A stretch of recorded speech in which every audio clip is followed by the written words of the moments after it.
ፊልሙ የሚጀምረው የህንድ ማዕከላዊ የምርመራ ቢሮ ወይም ሲቢአይ አባል ነኝ ስለሚል አንድ ሰው ታሪክ ላይ በመተረክ ነው። ይህ ሰው ወደ አንድ የፖሊስ መኮንን ጋር በመደወል በአንድ ሚኒስተር ላይ ድንገተኛ ፍተሻ ለማካሄድ እንዲያግዙት 4 ወንድ ፖሊሶችና አንዲት ሴት ፖሊስ እንዲያዘጋጅለት ይጠይቃል። የሚፈተሸው ሰው ተራ ባለመሆኑ ፍተሻውን እንዲመራ የታዘዘው ሻርማ የተባለው ሰው በጣም ተጨንቆ ይታይ ነበር። ስለዚህ ኤጄ የተባለው ሰው መሪነቱን ሊተካው ቢጠይቀውም ሻርማ ግን እርዳታውን አልተቀበለውም። ብዙም ሳይቆይ ራንቪር የተባለው የፖሊስ መኮንን ለፍተሻው የሚያስፈልጉትን 5 ፖሊሶች፣ 4 ወንዶችና ሻንቲ የምትባል አንዲት ሴት ፖሊስን አዘጋጅቶ ጨረሰ። ቡድኑም ሻርማንና የእርሱን ረዳቶች ለማግኘት ወደ ተቀጠሩበት ቦታ ሄዱ። እዛም ከተገናኙ የፍተሻ ፍቃዱን ካዩ በኋላ ወዲያውኑ ወደ ሚኒስቴሩ ቤት አመሩ። ሚኒስቴሩ ቤትም እንደደረሱ ሚኒስቴሩ ወደ ውጪ እንዳይደውልና እንዳይገናኝ መጀመሪያ ስልክ ገመዶቹን በሙሉ ቆረጡ። በመቀጠልም ቤቱን መፈተሽ ጀመሩ። ከሙስና የተገኘ እጅግ በጣም ብዙ ገንዘብ በተለያዩ ቦታዎች ተደብቆ አገኙት። በካቢኔዎች ውስጥና በመደርደሪያዎች፣ በጣሪያ ውስጥ፣ በመኪና መቀመጫዎች ስር እንዲያውም በጸሎት ቦታዎች ጭምር ሳይቀር ተደብቆ ነበር። ከገንዘቡ በተጨማሪ ከገንዘቦች ጋር አብሮ ተከማችቶ የነበረውን በርካታ የጌጣጌጥ ክምችት በሙሉ በቁጥጥር ስር አዋሉት። ፍተሻው ሊያበቃ ሲል ሚኒስቴሩ ለሻርማ የተወሰነ ገንዘብ ሰጥቶት ነገሩን በዝምታ እንዲያልቅ ጉቦ አቀረበለት። ነገር ግን ሻርማ ጥያቄውን አልተቀበለውም። ሻርማ ሚኒስቴሩን በኃይል በጥፊ መታውና ሌሎች ሙሰኛ ባለስልጣናት ስለሱና ስለ ሲቢአይ እንዲያውቁ እንዲጠነቀቁ እንዲነግራቸው አዘዘው። ከዚያም በኋላ ሻርማ የፖሊስ ሪፖርቱን የሚይዝ አዛዥ ፖሊስ እስኪመጣ ድረስ ፖሊሶቹ የሚኒስቴሩን ቤት እንዲጠብቁ ታዘዘ። ራንቪር ስራውን የጀመረው አዲስ ፖሊስ እንደመሆኑ መጠን ሻርማ በጥሩ ስራው አደነቀው። ሻርማና ኤጄ ከሄዱ ከጥቂት ደቂቃዎች በኋላ ራንቪር የሚመጣ ሌላ የፖሊስ አዛዥ አለመኖሩን አስተዋለ። በዚህ ጊዜ ነበር ሻርማና ቡድኑ እውነተኛ የሲቢአይ አባላት እንዳልሆኑ የተረዳው። እነሱ በሙሉ የሲቢአይ ስምን ተጠቅመው የሚሰርቁ አታላዮች ነበሩ። አሰራራቸው በጣም ፈጣንና ንጹህ ነበረ። ስራቸውን እንደጨረሱ ወዲያውኑ ልብሳቸውን ቀይረው እያንዳንዳቸው በየፊናቸው ወደ ቤታቸው ሄዱ። ራንቪር ወደ ሚኒስቴሩ ተመልሶ ትልቅ ስህተት እንደተሰራ ነገረው። በማግስቱ አታላዮቹ ስለ እነሱ በጋዜጣ ላይ የወጣ ወሬ መኖሩን ፈተሹ። ሚኒስቴሩ ገንዘቡን ያገኘው በሙስና ስለነበረ ድርጊቱን ለፖሊስ ሪፖርት አላደረገም። ለዚህ ነው ቡድኑ ደጋግሞ የውሸት ፍተሻዎችን ቢያካሂዱም እስከ ዛሬ ድረስ ሳይያዙ የቆዩት። ቡድኑ 4 አባላት ያሉት ሲሆኑ እነሱም ኤጄ፣ ሻርማ፣ ጆጊንደር እና ኢቅባል ይባላሉ። እያንዳንዳቸው ከተለያየ አካባቢ የመጡ ነበሩ። ከኤጄ ቀጥሎ ሻርማ በእያንዳንዱ ተልዕኮ ላይ ትልቅ ሚና ነበሩ። በዚህን ጊዜ ሻርማ ለልጁ ሰርግ እየተዘጋጀ ነበር። ሁላቸውም በሻርማ ልጅ ሰርግ ላይ ተገናኙ። እቅዳቸውም ከሰርጉ ማግስት ሌላ ትልቅ ሥራ ማከናወን ነበረ። ኤጄ ከመንገድ ማዶ የምትኖረውን ፕሪያ የምትባል ሴት ይወዳት ነበር። ነገር ግን የፕሪያ ወላጆች ደግሞ ኤጄን አይወዱትም ነበር። ፕሪያ የወላጆቿን የሰርግ ግብዣ ወረቀት ለኤጄ ሰጠችው። አባቷ የመረጠላትን ሰው እንድታገባ ተገዳ ነበር። ኤጄ ፕሪያ ወደምትሰራበት ትምህርት ቤት ሄደ። ፕሪያ የወላጆቿን ውሳኔ መቀበል ቢኖርባትም ኤጄ ግን ይህ እንዲሆን እንደማይፈቅድ ታውቅ ነበር። ኤጄ ሌላ ሥራ እንዳለው ሊነግራት መጣ። ይህንን ስትሰማ በጣም ተጨነቀች። የኤጄ ሥራ ማጭበርበር እንደሆነ ስለምታውቅ አንድ ቀን ተይዞ ለችግር ይዳረጋል ብላ ፈራች። በሌላ በኩል የፖሊስ አዛዡ ሚኒስቴሩን አገኘው። ሚኒስቴሩ በቤቱ የተፈጠረውን ድርጊት ለምን ለፖሊስ ሪፖርት እንዳላደረገ ጠየቀው። ሚኒስቴሩ ያለውን ሁሉ ማጣቱንና ድርጊቱን በሚዲያ ማሰራጨት እንደማይፈልግ ተናገረ። በዚህ መሃል በቸልተኝነት ምክንያት ራንቪርና ሻንቲ ለጊዜው ከስራ ታገዱ። በዛኑ ቀን ዋሲም የተባለው የሲቢአይ ወኪል ሲፈልጉት የነበረው ተጠርጣሪ መገኘቱን የሚገልጽ መረጃ ደረሰው። ተጠርጣሪውንም ወደ ታየበት ቦታ በፍጥነት ሄደ። ተጠርጣሪውንም ለመያዝ በሚሞክሩበት ጊዜ ተጠርጣሪው የሌለ መሮጥ ይጀምራል። እነሱም በዚህ ሰዓት ላይ እያሳደዱት ነበር። ማምለጫም ሲያጣ ተጠርጣሪ በቁጥጥር ስር ዋለ። ይህንን ሲያደርጉ ራንቪርና ሻንቲን ጨምሮ ብዙ ሰዎች ይመለከቱ ነበር። በማግስቱ ራንቪር ወደ ሲቢአይ ቢሮ ሄደ። እሱን ስላዋረዱት የአታላይ ቡድኑ ያገኘውን መረጃ የያዘ ፋይል ይዞ ነበር። ዋሲም መጀመሪያ ላይ ፖሊሶች ጉዳዩን በቀላሉ መጨረስ ሲገባቸው ለምን እንዳልቻሉ በመጠየቅ የሲቢአይን ብቃት ጥርጣሬ ላይ ጣለው። የሲቢአይ መሪ ራንቪር በፍተሻ ወቅት የረዳቸው ፖሊስ መሆኑን ገለጸ። ራንቪር ምርመራውን አድርጎ ባለፉት 2 ዓመታት ውስጥ 13 ተመሳሳይ ሁኔታዎች መፈጠራቸውን አረጋገጠ። በዝርዝሩ ውስጥ ያሉት ስሞች በውሸት ሲቢአይ፣ በውሸት የግብር ኃላፊነትና በውሸት የፍተሻ ቡድን የተከናወኑ ነበር። ተጎጂዎቹ ሪፖርት ስለማያደርጉ አታላዮቹ ሳይያዙ መቆየት ችለዋል። እነዚህ ሰዎች የቀድሞ የሲቢአይ አባላት ሊሆኑ እንደሚችሉ ተገመተ። ሲቢአይ እነዚህን አታላዮች የድርጅቱን ስም እንዲያጠፉ መፍቀድ አልፈለገም። መሪው እንደገለጸው አታላዮቹ ኢላማ የሚያደርጉት ጉቦ የሚቀበሉ ነጋዴዎችንና ፖለቲከኞችን ነው። ይህም ተጎጂዎቹ ወደ ፖሊስ ሄደው ሪፖርት እንዳያደርጉ ያደርጋቸዋል። ለዚህም ነው ዋሲም ይህንን ችግር በአስቸኳይ እንዲያስቆሙ የታዘዘው። ዋሲም ስራውን ሲጀምር መጀመሪያ ያደረገው ከራንቪር ቃለ መጠይቅ ማድረግ ነበረ። ራንቪር ነገሩን ከመጀመሪያው ጀምሮ በቅደም ተከተል አስረዳ። ዋሲም ራንቪርም ምርመራውን ያደረገው በሰው ግፊት እንደሆነ ጠረጠረ። ነገር ግን ራንቪር ስህተቱን አመነ። ጉዳዩን ለመፍታት የሲቢአይ እርዳታ ጠየቀ። እነሱም እምቢ ቢሉም እንኳን ብዙ ጊዜ ቢፈጅበትም ብቻውን ጉዳዩን ለመጨረስ መወሰኑን ነገራቸው። ዋሲም በራንቪር ጽናት ተስማማና ሊረዳው ወሰነ። ዋሲም በህንድ ካሉ ፖሊስ ጋር ግንኙነት ሲያደርግ፣ ራንቪር ደግሞ የሰዎቹን ፊትና ድምፅ የሚያውቅ ብቸኛ ሰው ስለነበረ መዝገቦቹን እንዲፈትሽ ተደረገ። ሲቢአይ መረጃ በሚሰበስብበት ወቅት 4ቱ አታላዮች ወደ ካልከታ ሄደው አዲስ ስራ ጀመሩ። በዚህ ጊዜ ኢላማቸው አንድ ነጋዴ ነበር። እዚያም እንደደረሱ ግን እውነተኛው የሲቢአይ አባላት በቦታው ስላዩአቸው ደነገጡ። ኤጄ ወዲያውኑ ሐሳቡን ቀይሮ ከግብር መስሪያ ቤት እንደመጡ ገለጸ። ሻርማ የያዘውንም ፍቃድ ካየው በኋላ የተሳሳተ ቤት እንደገቡ አስመስለው በዚህ ሁኔታ በብልሃት አልፎ ወደ ትክክለኛው አድራሻ ሄዱ። እንደ ሁልጊዜ ስልክ ገመዱን ቆረጡ። በመጀመሪያ ገንዘቡ የት እንደተደበቀ ለማግኘት ተቸገሩ። ኤጄ ኢቅባልን ግድግዳው ላይ የተሰቀለውን የአማልክት ስዕሎች እንዲፈትሽ ነገረው። ገንዘቡንም ከስዕሎች በስተጀርባ ሊሆኑ እንደሚችል ጠረጠረ። እንደገመተውም ከስዕሎቹ ጀርባ የገንዘብ ክምር ተገኘ። በተጨማሪ ኤጄ ካቢን ውስጥ ወደ ትልቅ ካዝና የሚወስድ ሚስጥራዊ ክፍል አገኘ። ሻርማ ሁሉንም ገንዘብ ጌጣጌጥ ይዘው የሰውን ትኩረት ሳይስቡ እንዴት መውጣት እንደሚችሉ ተጨነቀ። ኤጄ ግን አንድ ዘዴ ዘየደ። ቀድሞ ያገኛቸውን እውነተኛ ሲቢአይ አባላት እርዳታ ጠየቀ። የተያዘውን ንብረት ወደ መኪናው እንዲጭኑላቸው ጠየቃቸው። እነሱም ተስማሙ። በዚህም ስራቸው ፍጹም በሆነ መንገድ ተጠናቀቀ።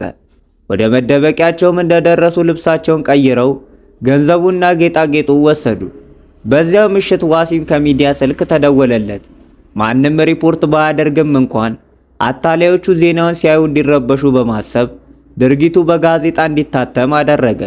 ከብዙ ቀናት ፍለጋ በኋላ ራንቪር ከሰዎቹ አንዱን አገኘ። እሱም ሻርማ ነበር። ራንቪር ሰውየው ሻርማ ስለመሆኑ 100% እርግጠኛ እንደሆነ ለዋሲም ነገረው። እንደተገመተውም ሻርማ ዜናውን ሲያይ ትንሽ ተረበሰ። ኤጄ ሻርማ አንድ ትልቅ ስራ ሰርተን ጡረታ እንወጣለን እንዳለው አስታወሰ። አሁን ጊዜው እንደደረሰ ወሰኑ። ሻርማ ይህ የመጨረሻ ስራቸው በጣም ከባድ እንደሆነ፣ ነገር ግን የሚያገኙት ገንዘብ እጅግ ብዙ እንደሆነ ተናገረ። የሲቢአይ ዜና ቢወጣም ኤጄ አሁን ስራውን ለመጨረስ ትክክለኛው ጊዜ እንደሆነ ሻርማን አሳመነው። ኤጄ ፕሪያን በትምህርት ቤት አገኛት። ፕሪያ ኤጄ ከግዳጅ ጋብቻ ሊያስመልጣት የመጣ መሰላት። ነገር ግን ኤጄ ሊነግራት የመጣው የመጨረሻውን ስራ ሊሰራ እንደሆነ ብቻ ነበር። ዋሲም የሻርማን አድራሻ ካገኘ በኋላ አንዱን ወኪሉን ወደ ሻርማ ቤት ላከው። ወኪሉም ከቴሌኮም የመጣ ሰራተኛ መስሎ ተላከ። የተላከውም የሻርማን ስልክ ለመጥለፍ ነበር። ወኪሉም ከቤቱ ስልክ ላይ ችግር አለ ተብሎ ሪፖርት ቀርቧል ብሎ ዋሸ። ሻርማም ሰውየውን በቀላሉ አመነውና ወደ ስልኩ ወሰደው። ሰውየውም ስልኩን የሚያጸዳ መስሎ ሚስጥራዊ መጥለፊያ ውስጡ አስቀመጠ። ኤጄ ወደ መጨረሻው ተልዕኮ ከመሄዱ በፊት ከፕሪያ ጋር የተወሰነ ጊዜ አሳለፈ። ፕሪያም መቼ እንደሚመለስ ጠየቀችው። ኤጄ ፖሊሶች አስቀድመው ሊፈልጉት ስለሚችሉ ምናልባት ከመጨረሻው ተልዕኮ በኋላ ላልመለስ እንደሚችል ነገራት። ነገር ግን ሐሙስ ቀን ከሰዓት በ10 ሰዓት አየር ማረፊያ እንደሚያገኛት ቃል ገባላት። ከመጀመሪያው ጀምሮ አብረው ለመጥፋት አቅደው ነበር። ነገር ግን ፕሪያ በመጨረሻው ተልዕኮ ላይ በኤጄ ላይ አንዳች ነገር ይፈጠራል ብላ ተጨንቃ ነበር። ኤጄን እንዳይዙ ፈርታ ነበር። እሱ ግን እንድታምነው ነገራት። ምሽት ላይ ኤጄ ቦምቤ ውስጥ ወደሚገኘው ሆቴል እንደደረሰ ወዲያውኑ ለሻርማ ደወለ። ሻርማ ከጆጊንደርና ከኢቅባል ጋር ዴሊ በሚገኘው አየር ማረፊያ ላይ እንደሚገናኙ ነገረው። ኤጄ ስለዚህ የመጨረሻ ተልዕኮ ብዙም ደስተኛ እንዳልሆነ ሻርማ የተረዳው ይመስላል። ስለዚህም ከዚህ ተልዕኮ በኋላ ሕይወታችንን እንደፈለግን እናጣጥማለን በማለት ሊያበረታታው ሞከረ። ይህ በእንዲህ እንዳለ የሻርማ ስልክ የጠለፉት የሲቢአይ አባላት የኤጄን ቦታ ማወቅ ቻሉ። ዋሲም የኤጄንና የጓደኞቹን ቀጣይ ኢላማ ካወቀ በኋላ አንዱ ወኪል ሻርማ የሚሄድበትን ቦታ ሁሉ እንዲከታተል አዘዘው። ከዚያም ቦምቤ በሚገኘው ቢሮ የሚሰራው ሶላንኪ የተባለው መኮንን ስለ ኤጄ መረጃ በሙሉ እንዲሰበስብ ተጠየቀ። በማግስቱ ኤጄ ማህተብ ለማሰራት ወደ ማተሚያ ቤት ሄደ። በመቀጠልም የሰራተኛ ቅጥር ማስታወቂያ ለማውጣት ወደ ጋዜጣ ዋና መስሪያ ቤት አመራ። ይህ በእንዲህ እንዳለ ሻርማ፣ ጆጊንደርና ኢቅባል ኤጄ ወዳለበት ወደ ቦምቤ በጋራ ሄዱ። የሲቢአይ ወኪሎች ኤጄ ከጋዜጣ ቢሮ ሲወጣ አዩት። ወዲያውኑ ወደ ቢሮ ገብተው ኤጄ ስላወጣው ማስታወቂያ መረጃ ተቀበሉ። በተመሳሳይ ጊዜ ራምቨር፣ ዋሲም እና ሌላ የሲቢአይ ወኪል አብሯቸው ከሚሰሩ ሰዎች ጋር ለመገናኘት ወደ ቦምቤ በመጓዝ ላይ ነበሩ። ከፖሊሶቹም ጋር እንደተገናኙ ቀኑን ሙሉ ኤጄ እና ሻርማን በመከተል ያገኙትን ሪፖርት በሙሉ ሰጧቸው። ሆቴል ውስጥ ኤጄ በጋዜጣው ስላወጣው የቅጥር ማስታወቂያ ለጓደኞቹ ነገራቸው። ኢንተለጀንስ ኤንድ ሴኩሪቲ ኦፊሰርስ የሚያመለክቱ 50 ወንዶችና ሴቶችን እንደሚፈልግ ገለጸ። ምርጫው እነሱ ባረፉበት ሆቴል ውስጥ እንደሚካሄድ ነገራቸው። ሻርማ ማስታወቂያውን ካነበበ በኋላ በጣም ደነገጠ። ኤጄ ለምን እንዲህ ያለ ትልቅ እቅድ እንዳወጣ ግራ ገባው። ኤጄም ይህ ተልዕኮ ልዩ ተልዕኮ በመሆኑ ለመጨረስ ብዙ ሰዎች እንደሚያስፈልጉት መለሰለት። ኢላማቸው ኤፔሪያ ቲያትር አካባቢ የሚገኘውን አንድ ትልቅ የጌጣጌጥ መደብር ነበር። ሻርማ፣ ጆጊንደርና ኢቅባል መጀመሪያ ቢደነግጡም በኋላ ግን በኤጄ እቅድ ተደሰቱ። በሌላ በኩል ዋሲም ኤጄ ካረፈበት ሆቴል አቅራቢያ የሚገኝ መደበቂያ ቦታ እንዲዘጋጅለት ሶላንኪን ጠየቀው። እንዲሁም ኤጄ በሚያወጣው የቅጥር ማስታወቂያ ውስጥ እንዲገቡ 11 ወይም 12 ጎበዝ ሰዎች እንዲያዘጋጅለት አዘዘው። የቅጥር ቀኑ ደረሰ። ብዙ ሰዎች ለቅጥሩ ተመዘገቡ። ኤጄ እና ሻርማ መለከቱ ቃለ መጠይቅም ሲያደርጉ ጆጊንደርና ኢቅባል ደግሞ ሰልፉን ያስተካክሉ ነበር። ቃለ መጠይቁና ውጤቱ በዚያው ቀን ተከናወነ።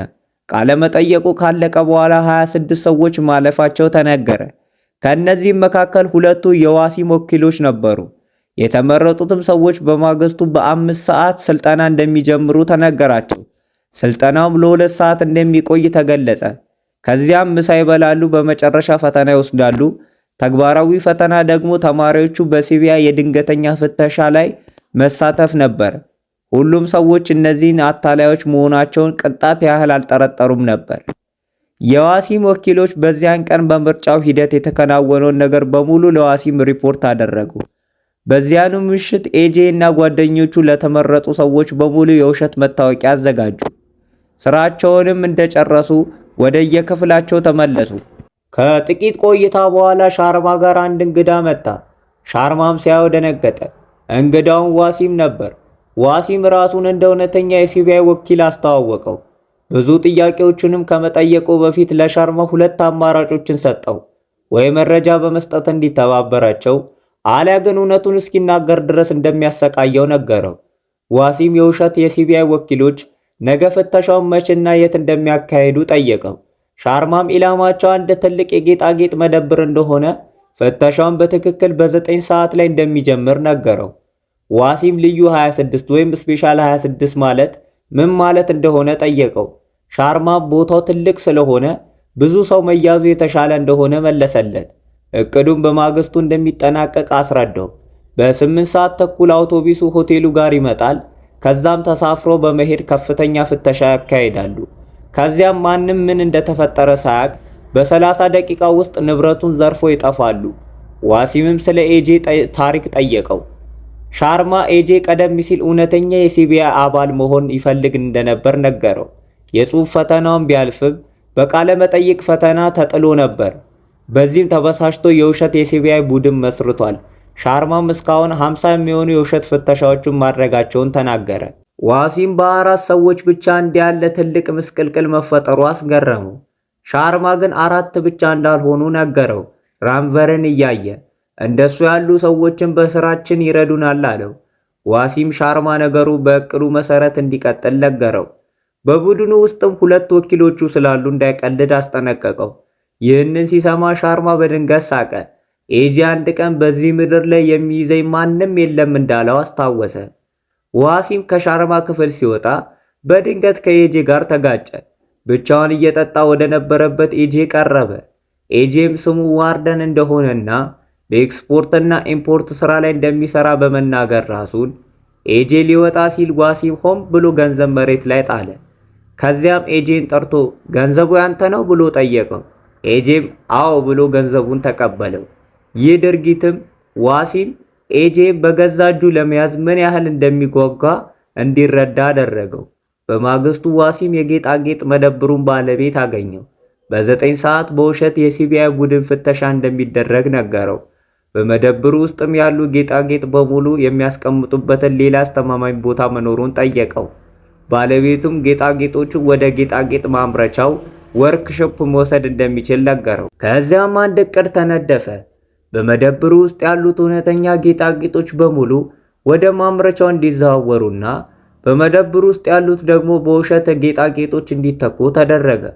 ባለቤቱ ሌቦቹ እነማን እንደሆኑ ካወቅን ለምን አሁኑኑ አናስራቸውም ብሎ ጠየቀ። ዋሲም ግን ወንጀለኞቹ ያለበቂ ማስረጃ ሊቀጡ አይችሉም ብሎ መለሰለት። በዚያ ቀን መደብሩ ለጊዜው ተዘጋ። በተለያዩ ቦታዎች ላይም ድብቅ ስናይፐር የያዙ ሰዎች ተዘጋጁ። ሁሉም የሲቢአይ ወኪሎች በመደብሩ ዙሪያ ተሰማሩ። ከ1 ሰዓት በኋላ ጌጣጌጦቹ በሙሉ በተሳካ ሁኔታ ወደ ማምረቻው ተዘዋወሩ። ኤጄ ሲያካሄድ የነበረው ስልጠናም ተጠናቀቀ። ሁሉም ሰው ምሳ እንዲበላ ጊዜ ተሰጣቸው። ከዚያም ወደ ተግባር ተንቀሳቀሱ። እንደታቀደው በ8 ሰዓት ተኩል ላይ አውቶቡሱ መጥቶ ሰዎቹን በሙሉ ጫነ። ሻርማ በአውቶቡሱ ሲሄድ ኤጄ ደግሞ ከጆጊንደር እና ከኢቅባል ጋር በመኪና ሄደ። ዋሲም በመደብሩ ውስጥ ያሉ ሰዎችን በሙሉ ከሱ ምልክት እስኪያገኙ ድረስ እንዳይንቀሳቀሱ አዘዘ። በመንገድ ላይ ሳሉ ሻርማ ወደ ፖሊስ ጣቢያ ለመሄድ ከአውቶቡሱ ወረደ። ፍተሻ ፍቃዱን መጀመሪያ እንደሚያረጋግጥ ነግሯቸው አውቶቡሱ ቀድሞ እንዲሄድ አዘዘ። እሱ ወይም ኤጄ ሳይመጡ ማንም ከአውቶቡሱ እንዳይወርድ ትዕዛዝ አስተላለፈ። ሻርማ በትክክል ወደ ፖሊስ ጣቢያ አልገባም። ዝም ብሎ አቅጣጫ እንደሚጠይቅ ሰው አስመስሎ ወዲያውኑ ራንቨርና ሻንቲ በመኪና መጥተው ወሰዱት። እውነታው ግን ራንቨርና ሻንቲ ይህን ሁሉ ጊዜ ከኔጄ ጋር አብሮ ሲሰሩ ነበር። ሰልጣኞቹን የያዘው አውቶቡስ በመጨረሻ የጌጣጌጥ መደብሩ ጋር ደረሰ። ዋሲም ሰዎቹን ከአውቶቡስ እንዲወርዱ እየጠበቀ ነበር። ነገር ግን ሻርማ ሳይመጣ እንዳይወርዱ ስላዘዛቸው ሁሉም በዝምታ አውቶቡስ ውስጥ ተቀመጡ። በሌላ በኩል ኤጄ፣ ሻርማ፣ ጆጊንደር፣ ኢቅባል፣ ራንቨር እና ሻንቲ እውነተኛው ጌጣጌጥ ወዳለበት ማምረቻ ወርክሾፕ ደረሱ። እዚያ ያሉትን ሰዎች በሙሉ አስረው ስልኩን ቆርጠው ጌጣጌጦቹን በሙሉ ዘረፉ። በዚያ ሰዓት ዋሲም አሁንም አውቶቡስ ውስጥ ያሉት ሰዎች እስኪንቀሳቀሱ ይጠባበቅ ነበር። ከጥቂት ደቂቃዎች በኋላ የኤጄ ቡድን ዘረፋውን ጨረሰ። የማምረቻውንም ሕንፃ ባዶ አድርጎ ንብረቱን በሙሉ ይዘው ወጡ። ያገኙትን ጌጣጌጥ እርስ በርሳቸው ተከፋፈሉ። ዋሲም መጠበቁ ሲሰለቸው ወደ አውቶቡሱ ጠጋ ብሎ አንዱን ሰው ጠየቀው። ሰውየውም ከሲቢአይ የመጣንን ፍተሻ ልናደርግ ነው አለው። ዋሲም ታዲያ ለምን ትጠብቃላችሁ ብሎ ሲጠይቀው ሰውየው ገና መንገድ ላይ ያለውን አለቃችንን እንድንጠብቅ ታዘናል ብሎ መለሰለት።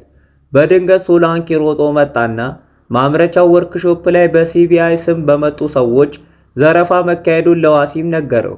ዜናው ዋሲም ጋር የደረሰው ዘግይቶ ነበር፣ ምክንያቱም ኤጄ የማምረቻውን ስልኮች በሙሉ ቆርጧቸው ነበር። ዋሲም በኤጄ ብልጥ ጨዋታ እንደተሸነፈና እንደተሳለቀበት ተረዳ። ሻርማ 4 ብቻ አይደለንም እንደ ራንቨር ያሉ ሰዎችም ይረዱናል ብሎ ያለውን ትዝ አለው። ያመነው ራንቨር ከኤጄ ጋር አብሮ እንደሚሰራ ብቻ ነው ያወቀው። ዋሲም ቡድኑ እንዲህ በቀላሉ በመታለሉ በራሱ ላይ ሳቀ። ስፔሻል 26 ማለት ኤጄ እንደ መጫወቻ የተጠቀመባቸው የዋሲም የሲቢአይ ቡድን አባላት ነበሩ። ዋሲም ይህንን ሲረዳ ኤጄ አየር ማረፊያ ደርሶ ለፕሪያ የገባውን ቃል በመፈጸም አብሮ ለመጥፋት ተዘጋጅቶ ነበር። ከጥቂት ሳምንታት በኋላ ከላክሽፑመር የተላከ ደብዳቤና 100 ሩፒ ደረሰው። ደብዳቤው ከኤጄ የተላከ ነበር። ሆቴል ውስጥ ከዋሲም የተቀበለውን 100 ሩፒ ሊመልስለት ፈልጎ ነው። ኤጄ ዋሲም በድካሙ ያገኘውን ገንዘብ መውሰድ አልፈለገም። ለእኔም ምንም ጥቅም የለውም የሚል መልእክት አስተላለፈ። በመጨረሻም ሲቢአይ ኤጄ እና ጓደኞቹ ፈጽሞ ሊይዟቸው አልቻለም። ጋይሶች እንግዲህ ምርጥ ፊልም ነው። የምሬን ምርጥ ፊልም ነው። በቃ እስቲ አርጉ፣ ሰብስክራይብ አድርጉኝ። 10 እንግባ፣ 20 30 40 እያልን 100 አስገቡኝ። በቃ እኔ ደግሞ ምርጥ ፊልሞችን ይዤላችሁ እመጣለሁ። በቃ እናንተ ብቻ ሰብስክራይብ ስታደርጉኝ በቃ ቆፍረዋለሁ። ይመቻችሁ። ልክ መጨረሻ ላይ ምላት ምንድን ነው? እወዳችኋለሁ ነው ማለት ነው። ይመቻችሁ። እወዳችኋለሁ።